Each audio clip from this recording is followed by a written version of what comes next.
I'm Shaggy, the Opinionated Hippie. This is part 8 of my reviewing other people covering Frank Zappa's music. And today I'm discussing probably, maybe, I don't know, honestly, one of the more popular, prevalent, known Zappa cover albums, The Band from Utopia, a tribute to the music of Frank Zappa. This is a live recording from 1994, about 8 months after Frank had passed away, in Stuttgart, Germany, at the Jazz Open Festival, I think is what it was called.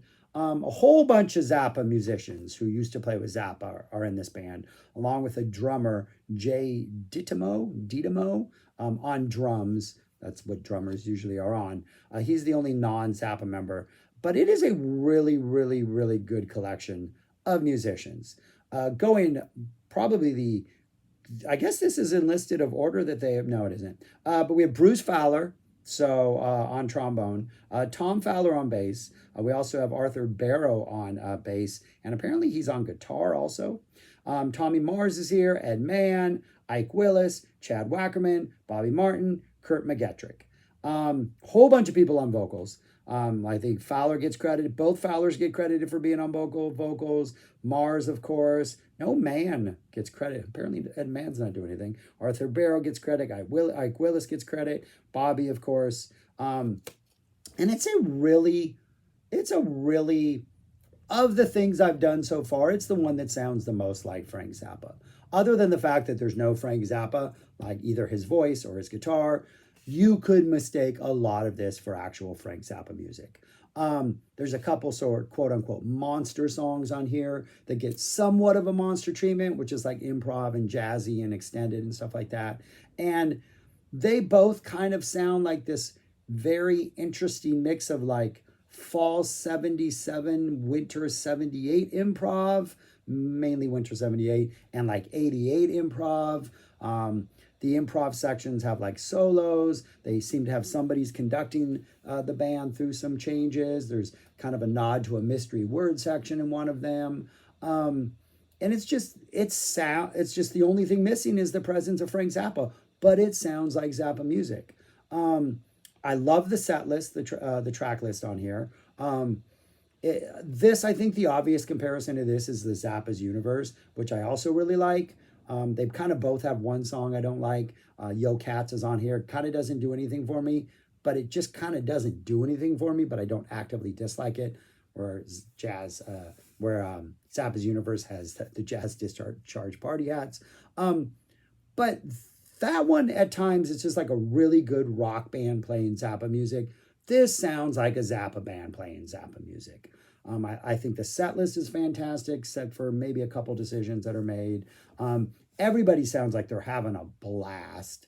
And I think the presence of Bruce Fowler and Kurt McGettrick, and I guess Bobby Martin's playing a lot of sax, the horns especially give some of the arrangements kind of a fresh edge, especially Fowler's trombone in some of the places just sound so good. McGettrick's like baritone is a really good baritone sax solo on one of these that is absolutely fantastic, that would have fit right on like a Make a Jazz Noise here.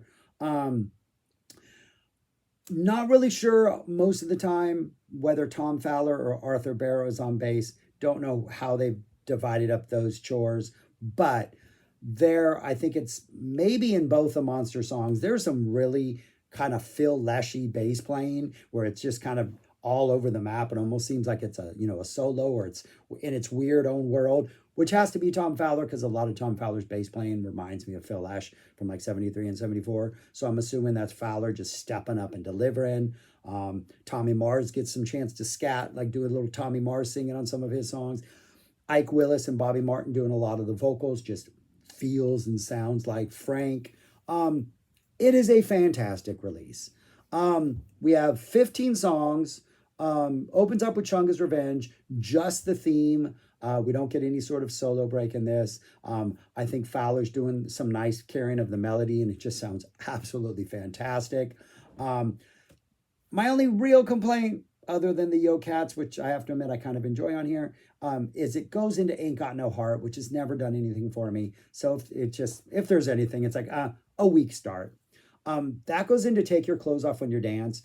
Odd decision, and they do this weird sort of not spoken word, but they kind of speak this little weird part before they go into the song proper, where they're like, one day everybody will be able to sing and dance, or dance and love. And it's just this weird chanting type thing. I don't think works, but at least they're trying to do something a little bit different. But then that goes into a fantastic take your clothes off when you dance. That goes into an awesome what's the ugliest part of your body. And it is such a good it feels so much like a live Zappa what's the ugliest part of your body that when they get to the end of it, I keep expecting them to go into Chunga's Revenge a la like 75, 76. That transition isn't there. But they go into Mother People, which is fantastic and includes that little like classical instrumental interlude toward the end, the do that weird little part before they go back into the song. That's included. Fantastic, sounds amazing, just really well executed. That goes into Help I'm a Rock, which is maybe definitely not as sort of like menacing as like a Mother's Help I'm a Rock, but it's neat to hear this. They have the weird scream part in the middle. They got lots of yelling. They kind of just play around with this like do theme for a while, kind of nice and drawn out. It's about 3.5 minutes.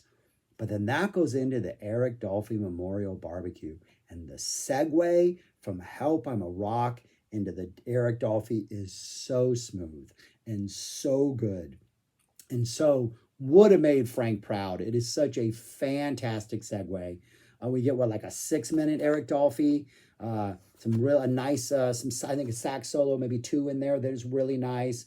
Kind of just stretched out enough to satisfy, not truly monstrous, but really, really nice. Feels like it could have been 88. Like, it just sounds like the 88 band. It just absolutely sounds fantastic. And the segue from Help I'm a Rock into Eric Dolphy is so good. That drops into A City of Tiny Lights. Bobby's doing the singing. Ike, I think, is doing the guitar solos on here. Says, Arthur Barrow also gets credited with playing guitar, but I think Ike's delivering the solos. He drops one in City of Tiny Lights. He drops one in Zombie Wolf. He drops one in Andy. And they're pretty good. Like, it's just kind of like all over the place, and it's noisy and it's aggressive. And like, they're not anything that you have to hear, and they don't compare to like Frank solos, but they're doing their work, man. They're satisfying. And everything else sounds so good that Ike is definitely, or Arthur, whoever's doing it, I'm pretty sure it's Ike. It's good. The solos do not disappoint. But I will say, after the solo, they're going back into the just doesn't quite work. Sounds a little weak. But a really good City of Tiny Lights. That goes into A Pound for a Brown. Like Chunga's Revenge, we only get the theme, but it sounds really good. I don't know if this is edited and live they did more, but either way, it just kind of works. That goes into I'm a Beautiful Guy. Which is an interesting because like Arthur Barrow was in on I'm a Beautiful Guy jam in like 78, and then, other people were on it on the You Are What You Is. So that's an interesting song choice to be in there, but it works really well. And I think it's a Tommy Mars just really intense keyboard, like a little keyboard, very short solo that opens it up.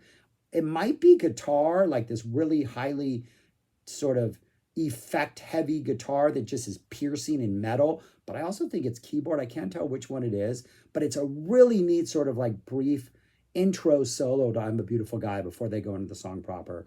And then that goes in to like a nearly 10-minute bebop tango that sounds like, again, it sounds like 73 band doing it, a little Winter 78 because of the Mars presence, a little like 88 band where you get just the horns, you get some like mystery word things, you get Tommy Mars kind of teasing the part, the George Duke tiny little notes part.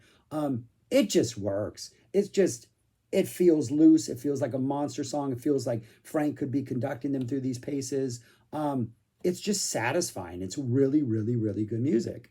And then we go into Yo Cats. We get a Yo Cats after that. Bobby gets a little sax solo in there that's kind of cheesy, but that's, I think, intentionally kind of cheesy. It kind of works. It's never been one of my favorite songs. It's just a little too pointed at a particular group of people. So I don't know, but I don't know. I kind of like this better than this official version. We get a zombie wolf, which just sounds good. This band is playing it well, executes it well. Ike drops or Arthur drops a really intense little brief solo in the middle that works for me. We get a sofa with lyrics, with vocals.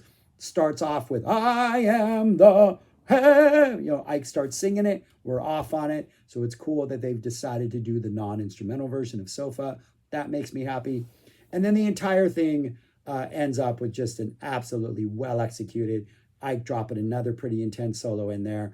Fowler on trombone added some really nice kind of tasty parts with some of the melodies. We get a nice Andy to finish off the CD.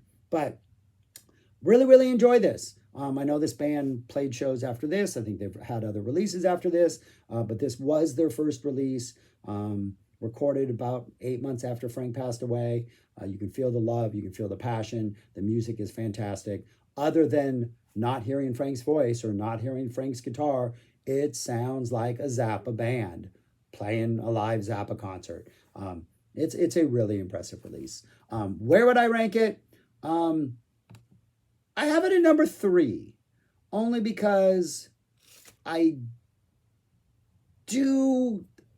really like the Ed Palermo big band stuff. That just really makes me happy. And I also really like the sort of jazzy, jammy, overall vibe, loose, freewheeling vibe of the Mar Vista Philharmonic. But I do think this is, and I've come to my senses that I'm definitely ranking it above Sweet Little Band, which I'm still a fan of, but it's a great, great, great release. It's just, it sounds so much like Frank that I'm like, why don't I just listen to Frank, right? But anyways, but yeah, I would say those top 3 are, I can maybe interchange those at this point. But for now, for today, it's number 3, but it's a really, really fantastic release. And I really enjoy it. I think the track list is great. The performances are great. Everybody's at the top of their game. So yeah, no complaints whatsoever about this. But anyways, I'm assuming if you're a Zappa fan and you have cover albums, this is one you probably have. It's been out, I think, the longest since it came out shortly after Frank passed away. I don't know when it actually came out. I don't think it came out too long after the actual performance. But 96, I think it says, 95. But yeah, good. Let me know if you've heard this, what you think of it. If you check it out, what you think of it. I like it. And I think that run of songs from pretty much from Take Your Clothes Off When You Dance all the way through the Bebop Tango, that's a solid sequence of music. Yeah, Ain't Got No Heart, again, it's not bad, I just don't like it. Yo Cats, again, it's just not bad, it just doesn't do anything for me. But that sequence of songs in the middle is pretty epic. So anyways, thank you for watching. Subscribe, like, share, comment, and go listen to this album, people. Pretty sure it's out there on streaming. It's a really good listen. And let me know what you think. All right, that's all I got. Thanks, peace, talk to you later.